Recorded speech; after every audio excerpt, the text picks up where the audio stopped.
मालूम नहीं मैं कितनी देर तक मुख वेदना की दशा में बैठा रहा कि महाशय नवीन बोले, आपने इन पत्रों को पढ़कर क्या निश्चय किया? मैंने रोते हुए हृदय से कहा, अगर इन पत्रों ने उस पर नर पिशाच के दिल पर कोई असर न किया तो मेरा पत्र भला क्या असर करेगा? इससे अधिक करुणा और वेदना मेरी शक्ति के बाहर है। ऐसी कौन सी धार्मिक भाव है जिससे इन पत्रों में स्पर्श न किया हो? दया, लज्जा, तिरस्कार, न्याय, मेरे विचार में तो कुसुम ने कोई पहलू नहीं छोड़ा।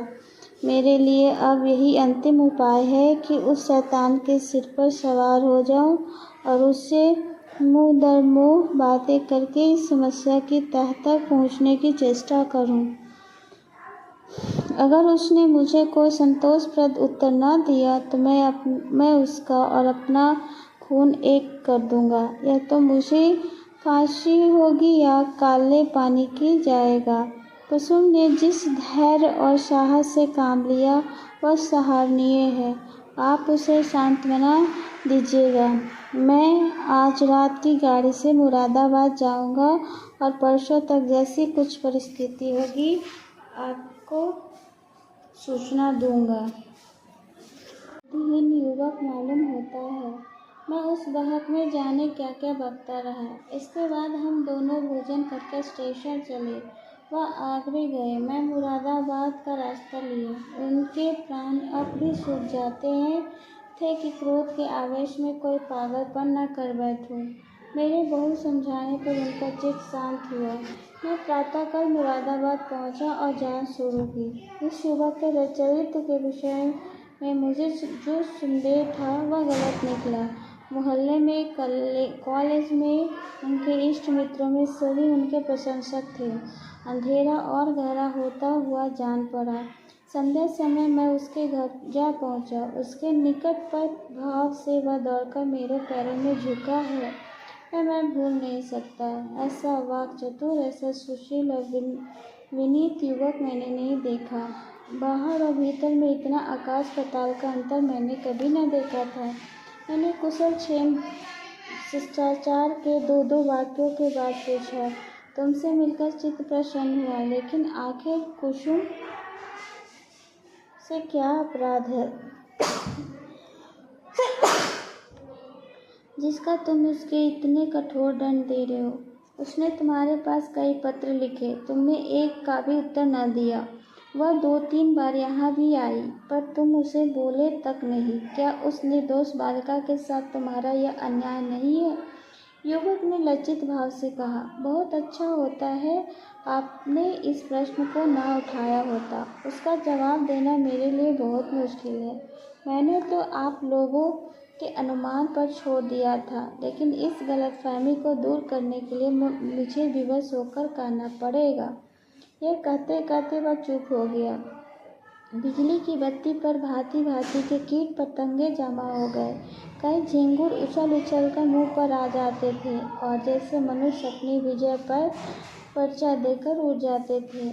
एक बड़ा सा अकफोड़वा भी मेज पर बैठा था और शायद जश्न मारने के लिए अपनी देह तौल रहा था। युवक ने पंख लाकर मेज पर रख दिया, जिसने विजय कीट पतंगों को दिखा दिया कि मनुष्य इतना निर्बल नहीं है जितना वो समझ रहे थे। एक क्षण में मैदान साफ हो गया और हमारी बातों में दखल देने वाला कोई न रहा। युवक ने संकुचित हुए कहा, संभव है आप मेरी अत्यंत लोभी, कमीना और स्वार्थी समझे, लेकिन यथार्थ यह है कि इस विवाद से मेरी अभिलाषा न पूरी हुई, जो मुझे प्राणों से भी प्रिय थी। मैं विवाह पर राजामन नहीं था, पर पैरों में बेड़ियां न डालना चाहता था। किंतु जब महाशय नवीन बहुत पीछे पड़ गए और उनकी बातों से मुझे यह आशा हुई कि वह सब प्रकार से मेरी सहायता करने को तैयार है, तब मैं राजी हो गया। पर विवाह होने के बाद उन्होंने मेरी बात न पूछी, मुझे एक पत्र भी न लिखा कि कब तक वो मुझे विलायत भेजने का प्रबंध कर सकेंगे। हालांकि मैंने अपनी इच्छा उन पर पहले ही प्रकट कर दी थी, पर उन्होंने मुझे निराश करना ही उचित समझा उनकी इस कृपा और कृपा ने मेरी सारे मंसूबे धूल में मिटा दिए। मेरे लिए अब इसके सिवा और क्या रह गया कि मैं LLB पास कर लूँ और कचहरे में जूती फटकता फिरूँ। मैंने पूछा, तो आखिर तुम नवीन जी से क्या चाहते हो? लेन देन में तो उन्होंने शिकायत का कोई अवसर नहीं दिया। तुम्हें विलायत भेजने का खर्च तो शायद उनके काबू से बाहर हो। युवक ने सिर झुकाकर कहा, तो यह उन्हें पहले ही मुझसे कह देना चाहिए था, फिर मैं विवाह ही क्यों करता। उन्होंने चाहे कितना ही खर्च कर डाला हो, पर इससे मेरा क्या उपकार हुआ। दोनों तरफ से 10-12 हजार रुपये खाक में मिल गए और उनके साथ मेरी अभिलाषाएं खाक में मिल गई। पिताजी पर तो ये कई हजार का ऋण हो गया है।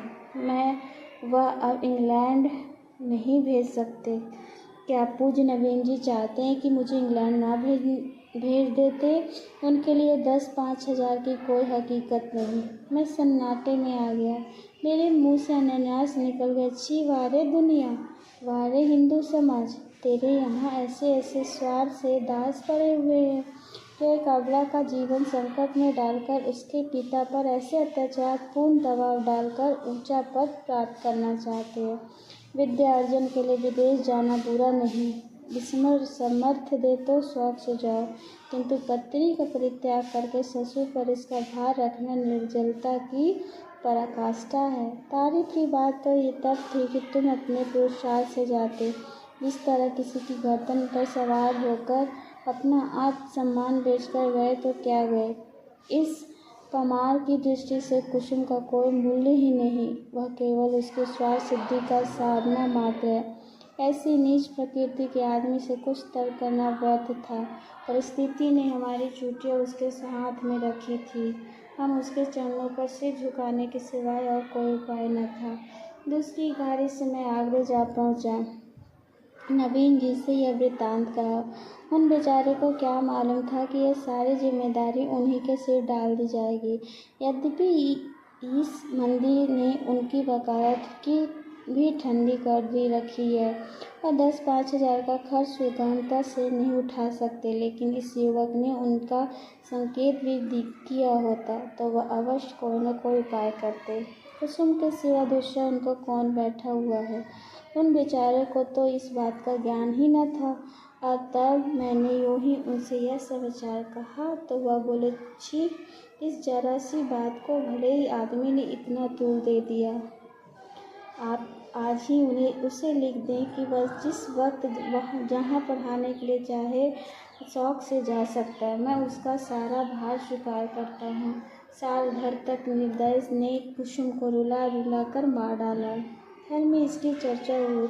कुसुम ने भी माँ से सुना। मालूम हुआ 1000 का चेक उसके पति के नाम भेजा जा रहा है, पर इस तरह जैसे किसी संकट के मोचन करने के लिए अनुष्ठान किया जा रहा हो। कुसुम ने भ्रुकुटी सिकोड़ कर कहा, अम्मा, दादा से कहो कहीं रुपए भेजने की जरूरत नहीं है। माता ने विस्मित होकर बालिका की ओर देखा। कैसे रुपए? अच्छा, वाह, क्यों, इसमें क्या हर्ज है? लड़के के मन का है तो विलायत जाकर पढ़े, हमें क्यों रोकने लगे? यूँ ही उसी का है, वो तो उसी का नाम है, हमें कौन छाती पर लाद कर ले जाने। नहीं, आप दादा से यह कह दीजिए 1 पाई न भेजे। आखिर इसमें बुराई है, इसलिए कि उसी तरह की डाकाजनी है जैसे बदमाश लोग किया करते हैं। किसी आदमी को पकड़कर ले गए और उसके घर वाले ने उसके मुक्ति धन के तौर पर अच्छी रकम ऐंठ ली। माता ने तिरस्कार की आंखों से देखा।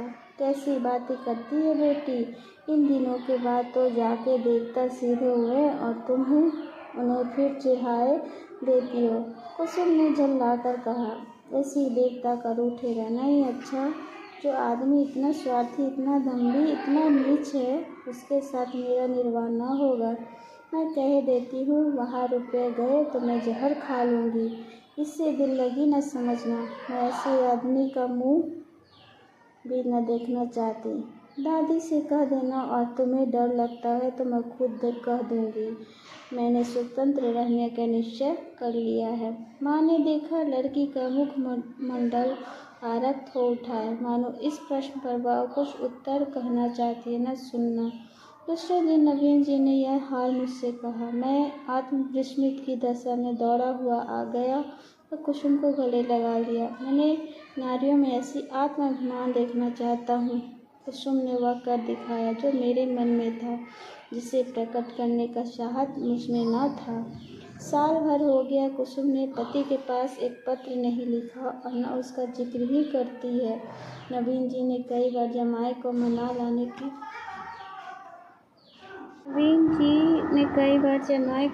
लाने की इच्छा प्रकट की, पर कुसुम उसका नाम भी सुनना नहीं चाहती थी। उसमें सलम की ऐसी दृढ़ता आ गई कि आश्चर्य होता है। उसके मुख पर निराशा और वेदना के पीलेपन और तेजहीनता की जगह स्वाभिमान और स्वतंत्रता की लाली और तेजस्वी भाषित हो जाती।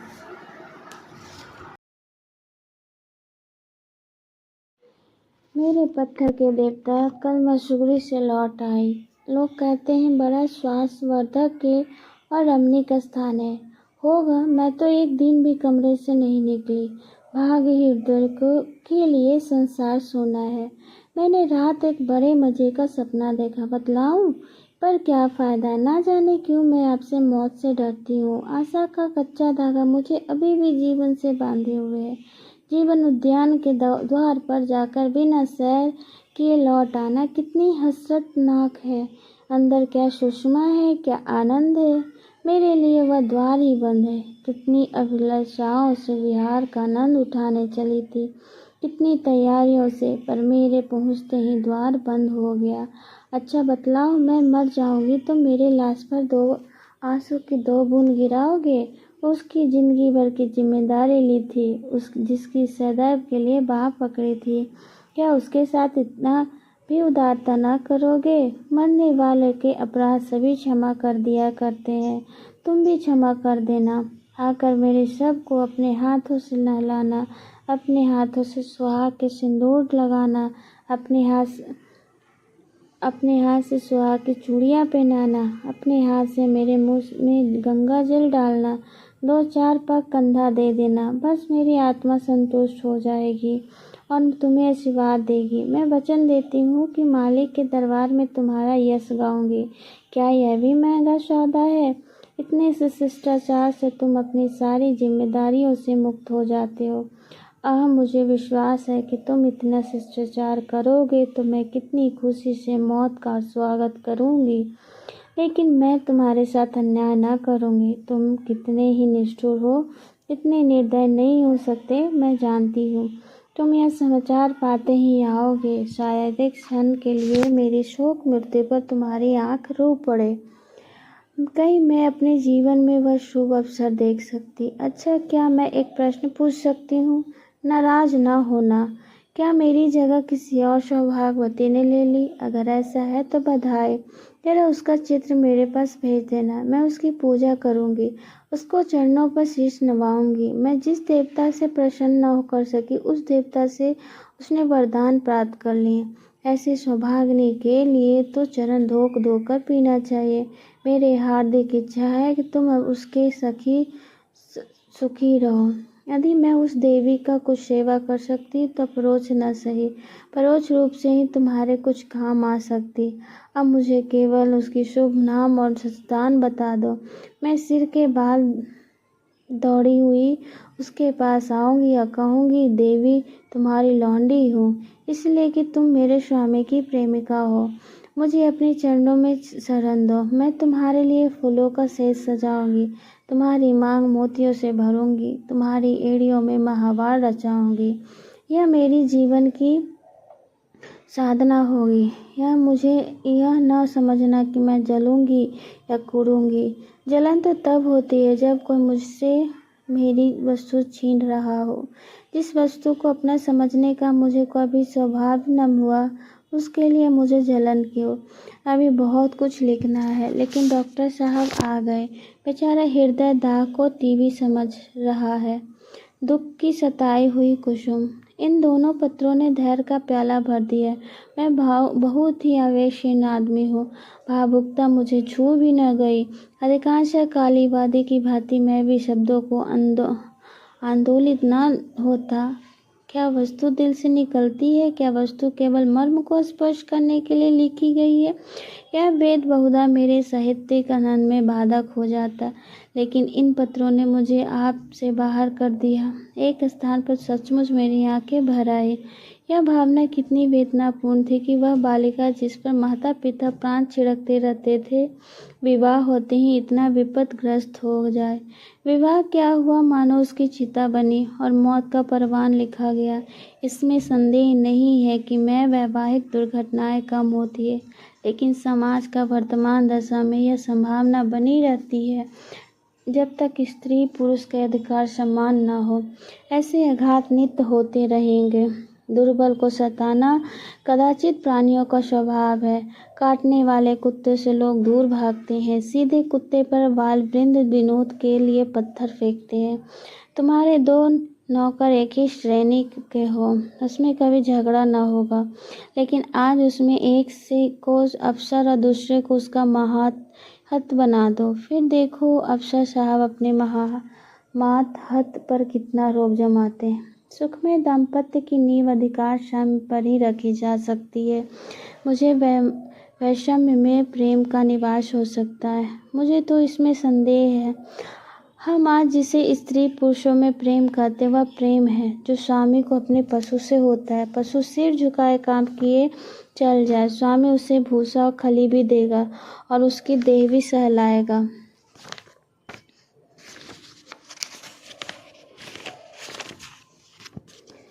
उसे आभूषण भी पहनाएगा। लेकिन जानवर ने जरा चाल धीमी की, जरा गर्दन टेढ़ी की तो मालिक चाबुक पीठ पर पड़ा। इससे प्रेम नहीं करते। खैर, मैंने 5वां पत्र खोला। जैसा मुझे विश्वास था, आपने मेरे पिछले पत्र का उत्तर न दिया। इसका खुला हुआ अर्थ है आपने मुझे परित्याग करने का संकल्प कर लिया। जैसी आपकी इच्छा। पुरुष के लिए स्त्री पांव की जूती है, स्त्री के लिए पुरुष देव तुल्य है, बल्कि देवता से भी बढ़कर। विवेक का उदय होते ही वह पति की कल्पना करने लगती है।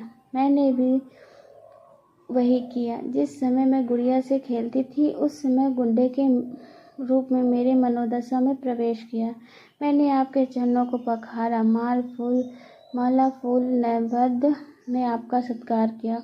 कुछ दिनों के बाद कहानियाँ सुनने और पढ़ने की चाट पड़ी। तब आप कथाओं के नायक के रूप में मेरे घर आए। मैंने आपको हृदय से में स्थान दिया। वाल्मीकि से आप किसी न किसी रूप में मेरे जीवन में घुसे हुए थे। वे भावनाएं मेरे अनंत स्थल की गहराइयों तक पहुंच गई है। मेरे अस्तित्व का एक एक अणु उन भावनाओं को गुथा हुआ है। उन्हें दिल से निकाल डालना सहज नहीं है। उसके साथ मेरे जीवन के परमाणु बिखर जाएंगे। लेकिन आपकी यही इच्छा है तो यही सही। मैं आपकी सेवा में सब कुछ करने को तैयार थी। अभाव और विपन्नता का तो कहना ही क्या, मैं अपने को मिटा देने की भी राजी थी। आपकी सेवा में मिट जाना मेरा जीवन का उद्देश्य है। मैंने लज्जा और संकोच का परित्याग किया, आत्मसम्मान को पैरों से कुचला, लेकिन आप मुझे स्वीकार नहीं करना चाहते। मजबूर हूँ, आपका कोई दोष नहीं। अवश्य मुझसे कोई ऐसी बात हो गई है जिससे आपका इतना कठोर बना दिया। आप उसे जबान पर लाना भी उचित नहीं समझते। मैं इस निष्ठुरता के सिवा और एक सजा झेलने को तैयार थी। आपके हाथ से जहर का प्याला लेकर पी जाने में मुझे विलम्ब न होता, किंतु विधि का गति निराली है। मुझे पहले ही सत्य के स्वीकार की बाधा थी कि स्त्री पुरुष की दासी है। मैंने उस पुरुष को सहचारी और धार्मी समझती थी, पर मुझे आंखें खुल गई। मैंने कई दिन हुए पुस्तक में पढ़ा था, आदिकाल में स्त्री पुरुष की उसी तरह संपत्ति थी जैसे गाय बैल की खेताबाड़ी। पुरुष का अधिकार था स्त्री को बेचे, गिरो रखे, मार डाले। विवाह की प्रथा उस समय केवल यह थी कि वर पक्ष अपने शूर सामंतों को लेकर सशस्त्र आता था और कन्या को उड़ा ले जाता था। कन्या के साथ कन्या के घर में रुपया, पैसा, नाच पशु, जो कुछ उसके हाथ लग जाता था उसे भी ले जाता था।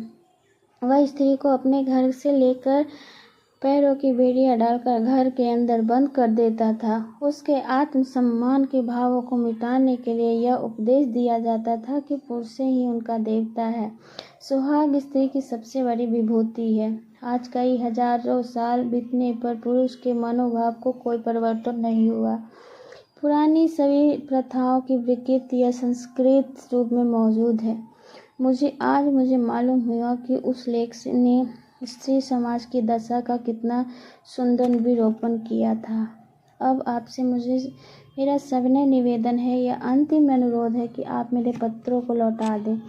आपके दिए हुए गहने कपड़े अब मेरे किसी काम के नहीं, इन्हें अपने पास रखने का कोई अधिकार नहीं। आप जिस समय चाहे वापस मंगवा लें। मैंने उन एक